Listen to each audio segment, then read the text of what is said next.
boards, and here's Mathot all by himself. Kuma joining the rush. Tyler Kuma, good battle. Mathot and Subban, couple of big boys right there. And Mathot still battling. Bailey scores! Jason Bailey! 1-0 Ottawa. And the ice is littered with teddy bears.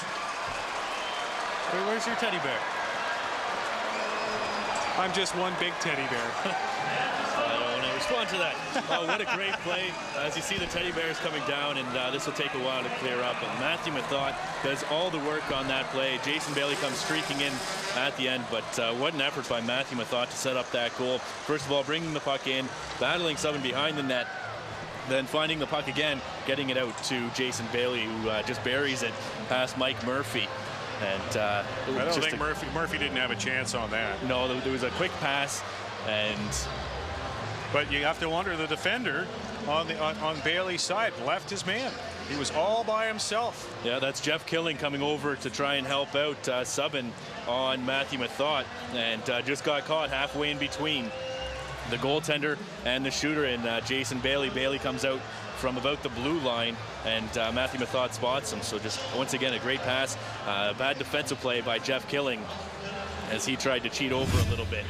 As you'll see here, Matthew Mathot just wins the battle against Subban, and then Sean Mathias, and just winds it right over to Jason Bailey, who does not miss from that spot. For Bailey, his second goal on the season. This is only his 12th game after missing 17 with mono, and it's his second goal in 3 games, I believe, for Jason Bailey. So a good comeback after the mono. The one concern you might have had about that situation is if Bailey doesn't convert, or if it hops over the stick, you've got 4 67's in the slot. and against their most dangerous line in Bolesky, Mathias, and Tangrady. And that's a line that the 67's will really have to shut down tonight. As Mathias, one of the best players in the OHL, one of the most exciting to watch as well. The Detroit draft pick traded to Florida in the Todd Bertuzzi deal. Florida really has a good player here. Heading off to the World Juniors for Team Canada is Sean Mathias. And if you get a chance, focus in on him in this game as well as at the World Juniors. He'll be a star there. I think Florida would like him now. I think so. Well, they need all the help they can get. They got a lot of young good players in Florida. They just can't seem to develop them all at the same time. No, you're right, and that's one thing I've noticed about that Florida Panthers team.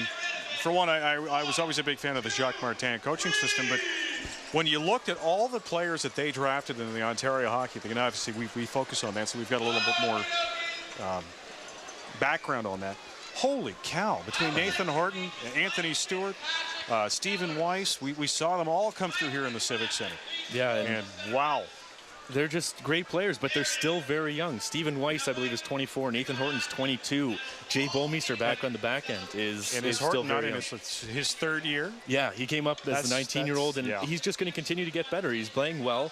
They just need to surround these guys with more depth. And that's what Florida really needs to do. They got the goaltender now in Thomas Vokoun. So Florida is set to make a good push. They just haven't quite got there yet. And then for Florida, it's just not quite there yet. All right, so here's how it started. Mathot at center, got it in deep. This is what you need, battling with one of the best defensemen in the Ontario Hockey League.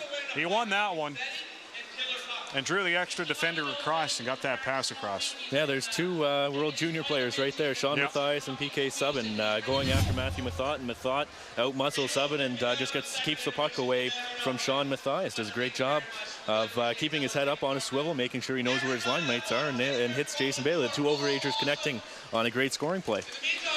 And of course, yes, you can see all the teddy bears being gathered up here. A big warm round of applause for all the folks here at the Civic Center who did that. That's obviously all to help out those less fortunate. Yeah, have a great Christmas. Always a great event, and it's nice to get the goal out of the way fairly early, just over 10 minutes into this first period. Yeah, exactly. Unlike in Kitchener, I believe it was last year, where they didn't score, Kitchener didn't score at all, and then with a minute left, all the fans just decided, as soon as the announcer said 1 minute left to play in the third period, all the teddy bears got tossed. All the teddy players came out on the ice. I believe play was still going on, so that caused a big delay. But it's nice for the 67's to get a goal fairly early here. Well, the 67's with a 1-0 lead. They've won 3 straight at home now. And after this game, the Owen Sound Attack roll in here on a Sunday afternoon. And that's a team a bit in flux as well. Yeah, they've had a few new additions, have Owen Sound, and it'll just take a little while. They've brought in Wayne Simmons. No, they brought. Yeah, Wayne Simmons got traded to Sault Ste. Marie for Chris McKinnon and a couple of draft picks, and then they sent Scott Triguna over to Kitchener, and they got some draft picks out of that one as well.